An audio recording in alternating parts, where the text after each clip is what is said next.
Ngayon guys, yung Palawan, mayroon pong trahedya nangyari. Yun po ang sinabi ng ating kaibigan noon na mag-ingat sa tubig. No? Mayroong mga namatay dahil po sa baha. Yung van po na naanod.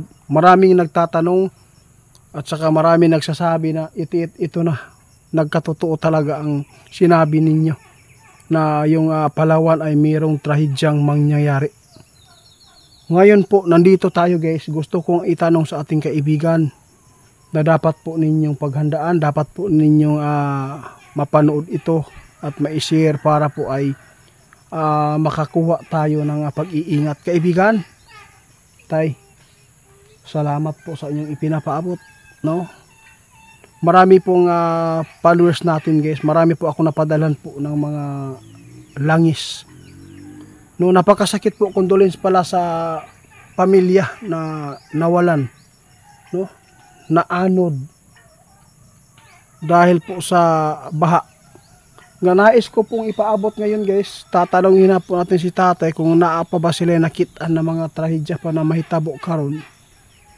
Kaya katong ni Agi, mga eroplano man to, karon na unsa man ang imong nakita karon tay?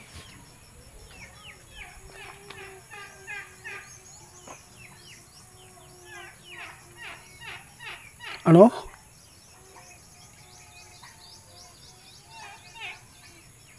Sabi po ng ating kaibigan, meron po silang nakuhang impormasyon dito sa ating bansa na magkakaroon naman po tayo ng mga problema tulad po ng trahedya. Meron po silang nakikita na malapit na yung sinasabi po nilang lindol. No, normal po itong lindol, hindi naman po ito totally na bigwan. No? Sinabi din po ng ating kaibigan na yung naghula nung sa Pitsa 12 daw mangyari po yung tatamaan po daw yung Pilipinas ng malakas na lindol. Tay?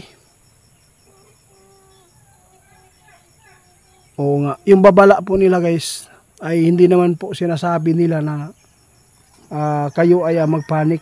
Ginawa po nila ito dahil po nakikita lang po nila para po makapaghanda tayo at magdasal po tayo na hindi po mangyari.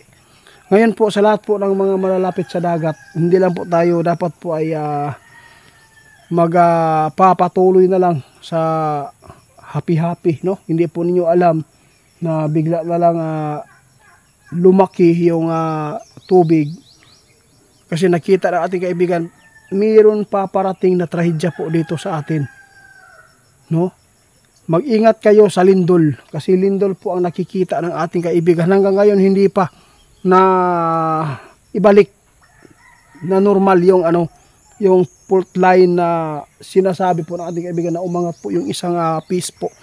Kaibigan,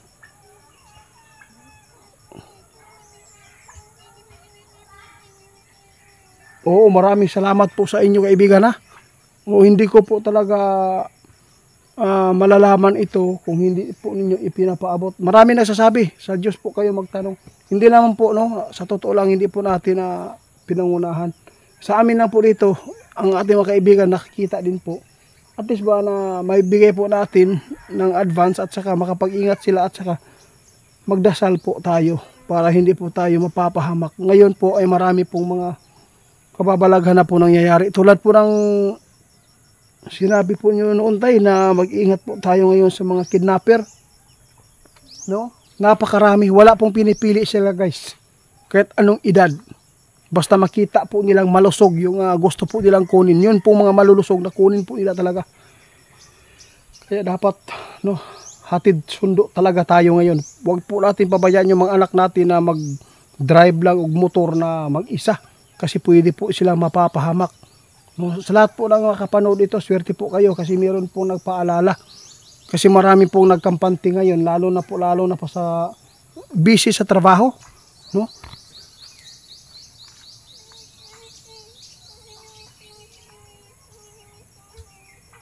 Hindi po namin ipinagpilit, sabi ng ating kaibigan, kung hindi po kayo naniniwala, baka po sabihin nyo, kuntit-kuntit. Kasi yung channel ko guys, no, makita po ninyo yung channel na to ay hindi naman po pambabastos, hindi naman po ito ay nakakasira sa mga makapanood tulad po ng mga bata. Wala po silang makukuha ng mga bad, no? Di pang dautan ni ato ang channel na ipabot kini ato a pagbantay og paalala og usay makaayo diri sa ato ang kalibutan. Kaya mag-ingat tayo ngayon dahil po yung kalaban po natin hindi na po natin alam, kahit sino na lang kapwa natin Pilipino pwede po sila, no, na bumiktima sa atin. Kaya dapat kung saan man kayong lugar ngayon, dapat po kung saan kayo nagpunta, ano lang, magmasid lang po lagi, kasi bigla na lang po sumusugod po ang mga demonyo, lalo na po yung mga tulisan karon guys. Bisag asa ka karon dapita, wala nagi safety, no? Ang safety siguro mura og lamang-lamang na lang yun yung bukid siguro, kay wala man kaayo yung mga kuan. Salamat po sa paabot nyo taya. Ang sinabi ng ating kaibigan, ito po, tandaan po ninyo ito.